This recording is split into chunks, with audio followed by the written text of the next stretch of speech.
የደስታችሁ ምንጭ ምንድነው? ዛሬ እኛ የቱ ጋር ስንሄድ ነው ደስ የምንሰኘው? አሁንም ልጠይቃችሁ፣ ደስታ አላችሁ? ደስታ ይሰማችኋል? እናንተ የሚሰማችሁ ደስታ ምን አይነት ደስታ ነው? ደስታ ብላችሁት የምታስቡት ምን አይነቱን ደስታ ነው? መጽሐፍ ቅዱስ ደስታ የሚለውና እኛ ደስታ የምንለው በጣም የተራራቀ ነው። በመጽሐፍ ቅዱስ ደስታ የሚባለው በመዝሙር 94 ቁጥር 1 ላይ ኑ በእግዚአብሔር ምን ይበለን? ደስ ይበለን። የዳዊት ደስታ እግዚአብሔር ነበረ፣ ሀገር የሚመራ ሕዝብ የሚያስተዳድር ሁሉ በእጁ ሁሉ በደጁ የሆነለት ንጉሥ ነው ዳዊት። ግን የደስታው ምንጭ እግዚአብሔር ነበረ። የደስታችሁ ምንጭ ምንድን ነው? የደስታችሁ ምንጭ ጉልበታችሁ ኃይላችሁ ከሆነ ጉልበት ሲደክም ደስታችሁ ይደርቃል። የደስታችሁ ምንጭ ውበት ከሆነ ውበት ሲረግፍ ቁንጅና በጉስቁልና ሲተካ ያን የደስታችሁ ይደርቃል። የደስታችሁ ምንጭ ስልጣን ከሆነ ስልጣኑም ያልፋል። የደስታችሁ ምንጭ ልጆቻችሁ ከሆኑ ልጆቻችሁን በሞት ያጣችሁለት ደስታችሁ ይደርቃል። የደስታችሁ ምንጭ ዝና ከሆነ ዝናውም ይቀራል። ምንድነው የደስታችሁ ምንጭ? እግዚአብሔር ከሆነ እሰየው ነው። ዳዊት በዚህ አላበቃም። በመዝሙር 121 ወደ እግዚአብሔር ቤት እንሂድ ባሉ ጊዜ ደስ አለኝ። ሁለተኛው የዳዊት ደስታ በአምላክ ቤት መገኘት ነበረ። ዛሬ እኛ የቱ ጋር ስንሄድ ነው ደስ የምንሰኘው? ወደ ቤተ ክርስቲያን ስንመጣ ነው ወይስ ሌላ ዓለም ባዘጋጀችው የመዝናኛ ስፍራ ስንገኝ ነው ደስ የሚለን? ወደዚህ ስትመጡ ደስ ካላችሁ ይህ ፍሬ በውስጣችሁ አለ። ደስ ካልተሰኛችሁ ይህ ፍሬ በውስጣችሁ የለምና ንስሐ ግቡ።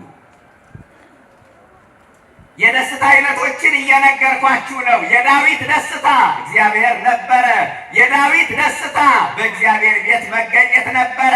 በቤተ መንግሥት ያጣውን ደስታ ወደ አምላክ ቤት ሲመጣ ያገኘው ነበረ። የእናንተ ደስታ ምንድን ነው? የመላእክትስ ደስታ ምንድን ነው ካላችሁ የኃጢአተኛ ሰው መመለስ ይገርማል። የሉቃስ ወንጌል ምዕራፍ 15 ቁጥር 7 ላይ ንስሐ በሚገባ በአንድ ኃጢአተኛ የሰማይ መላእክት ሳይቀር ደስ ይላቸዋል። የኃጢአተኛ መመለስ ንስሐ መግባት መላእክትን ያስደስታቸዋል። እናንተ የኃጢአተኛ መመለስ መላእክትን የሚያስደስት ከሆነ እባካችሁ ሚካኤልን ደስ ይበለው ብለን ንስሐ እንግባ። ገብርኤልን ደስ ይበለው ብለን ንስሐ እንግባ። ለምን? የመላእክቱ ደስታ የኃጢአተኛ ሰው መመለስ ነው። በደስታችን ይደሰታሉ፣ በሐዘናችን ያዝናሉ።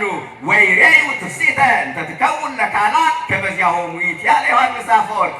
ሰዎች ደስ ሲላቸው መላእክት ሲያዩ ያ የሰዎች ደስታ የራሳቸው ደስታ እንደሆነ አድርገው ይቆጥሩታል። የድንግል ማርያም ደስታስ ምንድን ነው ካልከኝ የሉቃስ ወንጌል ምዕራፍ 1 ቁጥር 28 ላይ ጸጋን የተሞላሽ ሆይ ምን ይበልሽ? የድንግል ማርያም ደስታ የፍጥረት መዳን ነው። የእኛ ደስታ ምን ይሆን? ጥሩ መብላት፣ ጥሩ መጠጣት፣ ጥሩ መልበስ፣ በአማረ አልጋ ላይ መተኛት፣ በአማረ ምንጣፍ ላይ መመላለስ፣ ዘመነኛ መኪና ማሽከርከር፣ ይህም ችግር የለውም። ይህም ኃጢአት አይሆንም። ከዚህ በላይ ግን ትውልዱን የሚያስደስተው ኃጢአት ሆኗል። አደመተከኖ ኃጢአት አለ ዳዊት። ኃጢአት ጣፈጠችህ ጨውጨው አለችህ ይላል። ኃጢአት የሚያስደስተው ትውልድ መጣ። ግፍ የሚያስደስተው ትውልድ መጣ። አንገት እየቆረጠ እጅ እየቆረጠ ዋንጫ እንደበላ የሚጨፍር ትውልድ መጣ። መግደል የሚያስደስተው፣ ማንገላታት ማሰቃየት የሚያስደስተው ትውልድ መጣ። ደስታችሁ ምንድን ነው? ዛሬ ምረጡ። ምንድን ነው ደስታችሁ? ስጋዊ ነው መንፈሳዊ ነው? ጊዜያዊ ነው ዘላለማዊ ነው? ምድራዊ ነው ሰማያዊ ነው? የዕጣኑን መዓዛ ስናሸት ደስ ሚለን ከሆነ የቅዳሴውን ድምፅ ስንሰማ የማህሌቱን ድምፅ ስንሰማ ደስ ሚለን ከሆነ ጉባኤውን ስንካፈል በቅዱስ ቁርባን ስንታተም የንስሐ ሕይወት ሲኖረን ደስ ሚለን ከሆነ ይህ ፍሬ አለ በውስጣችን። አሁን የዘረዘርኩት ደስታ የማይሰማችሁ ከሆነ ፍሬው የለምና ንስሐ። በመብል በመጠጥ በጫት በሲጋራ ደስታ የለም። እሱ ጊዜያዊ መደበቂያ ነው፣ መደለያ ነው፣ ማደንዘዣ ነው። ማደንዘዣ ታውቃላችሁ፣ የሚሰራው እስከተወሰነ ሰዓት ነው። ሰዓቱ ሲያበቃ ህመሙ ተመልሶ ይነሳል። ጊዜያዊ ደስታ ጊዜያዊ ማለት ምድራዊ ደስታ፣ ስጋዊ ደስታ ጊዜያዊ ማደንዘዣና መደለያ መደበቂያ ነው።